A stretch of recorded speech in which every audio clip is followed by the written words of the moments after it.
Bill Gillespie was fully awake now. While he felt automatically for his slippers with his feet, he knew that he was expected to take command. The schooling in his profession he had had back in Texas told him what to say. "All right, listen to me. I'll come right down. Get a doctor and an ambulance there right away, a photographer, and dig up a couple more men. Have Wood stay where he is until I get there. You know the routine?" The night desk man, who never before had to deal with a murder, answered that he did. As soon as he hung up, Gillespie rose to his full 6'4" and began quickly to climb into his clothes, running over in his mind exactly what he would do when he reached the murder scene.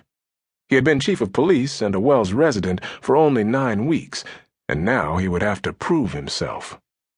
As he bent to tie his shoes, he knew that he could trust himself to do the right thing, but he still wished that the hurdles immediately before him had already been cleared. Despite the fact that he was only 32, Bill Gillespie had abundant confidence in his own ability to meet whatever challenges were thrown at him. His size made it possible for him to look down, literally, on most men. His forcefulness, which had cost him the girl he had wanted to marry, swept away many normal obstacles as though they had never existed. If he had a murder on his hands, he would solve it, and no one would dare to question him while he was in the process. Then he remembered that he had not been told where the murder was. He picked up the phone angrily and misdialed in his haste. He slammed the instrument back into its cradle before what he knew would be a wrong number could ring, and then, forcing himself to be calm, tried again. The night police desk man, who had been expecting the call, answered immediately. "Where is it?" Gillespie demanded. "On the highway, Chief.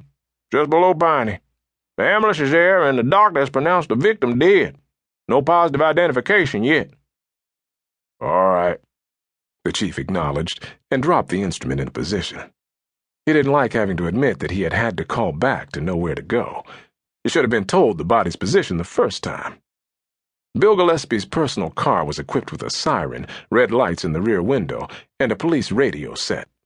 He jumped in, kicked the starter, and jerked the car away from the curb and up to speed without any regard whatever for the cold engine. In less than 5 minutes he saw ahead of him the police car, the ambulance, and a little knot of people gathered in the middle of the highway. Gillespie drove up quickly, set the brake, and was out of the car before it had come to a complete stop.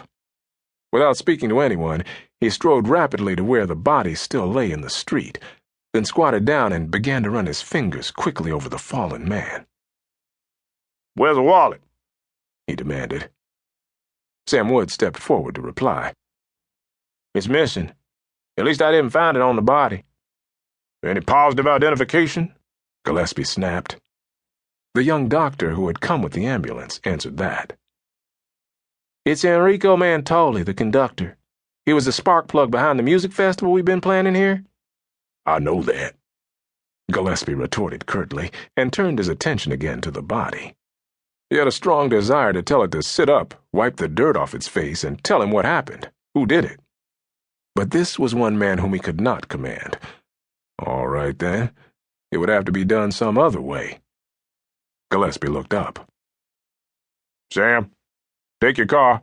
Check the railroad station in the north end of town to see if anyone is crazy enough to try to hitchhike out of here. Wait a minute." He turned his head quickly toward the doctor. "How long has this man been dead?" "Less than an hour, I should say. Possibly less than 45 minutes. Whoever did it can't be too far away." Gillespie allowed an expression of angry annoyance to cross his face.